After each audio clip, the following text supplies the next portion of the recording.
Hi, ako po si Virgilio Benjamin J. Cortez III. Tawagin niyo na lang po akong VJ for short. Pangalan po ng nanay ko ay Edna Cortez at 4 months pa lang ako nung namatay yung nanay ko. Ang pangalan naman ng tatay ko po ay Virgilio Cortez Jr. Pero marami nagtatanong, ba't ako napunta sa Papa Victor at kay Mama Bikbik ko?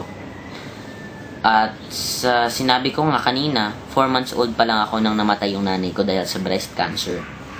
At yung pinakamatanda kong kapatid, 9 years old pa lang noon. Kaya nga po, bilang pinakabunso, pinagpapasapasahan ako ng mga tita ko. Every Sunday evening, susunduin nila ako nila Papa Victor till Tuesday lunchtime. Tapos ihahatid ako sa iba kong tita at ipapasa sa iba pa kapag di sila available. Minsan kila Tita Michelle, kila Tita Marichelle, kila Tita Marifel, at minsan kay Mama Jenny.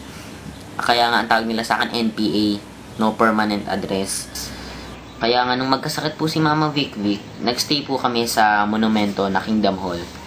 At doon niya ako inalagaan habang inaaliw ko siya. To cut the story short, sila yun.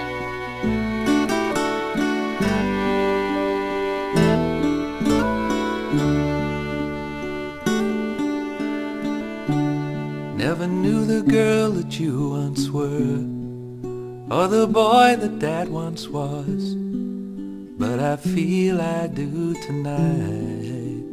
Maybe it's because traveling through the years at the speed of light, missing you, Mom and Dad, tonight. So till I'm back in your arms again, these words from the heart I send.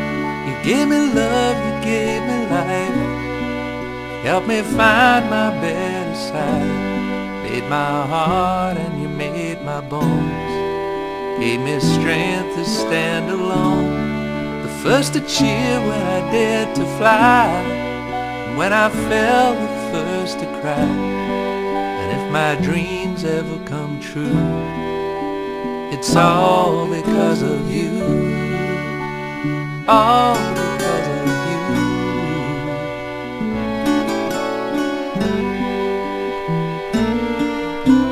Kaya nga po Papa, kahit hindi po kayo yung perfect na tatay, kayo yung nakakaintindi sa mga kailangan ko.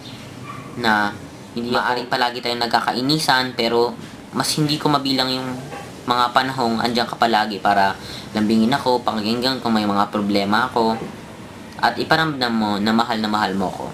Kaya maraming salamat po Papa sa lahat, na kahit hindi ko po dala yung pangalan nyo, lahat yan sa isip ko, sa puso ko, sa buong pagkatao ko, lahat ng magagandang aral, mga prinsipyo, mga values, lahat yan dala-dala ko sa pangalan ko. Kaya Papa, mahal na mahal kita, at salamat ng marami sa pagmamahal. Many more I did when I thank God I was your kid, but now the hour's growing late, and these feelings just won't wait.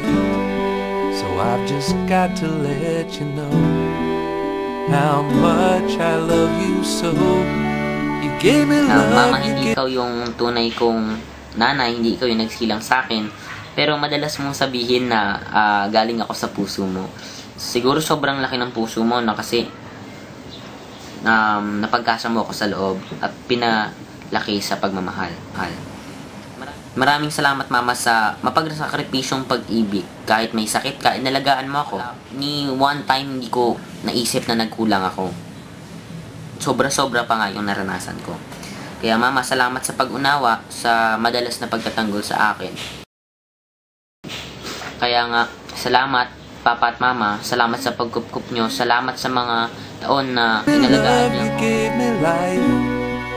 Help me find my better side, made my heart and you made my bones, gave me strength to stand alone, the first to cheer when I dared to fly, and when I fell the first to cry. And if my dreams ever come true, it's all because of you, all because of you.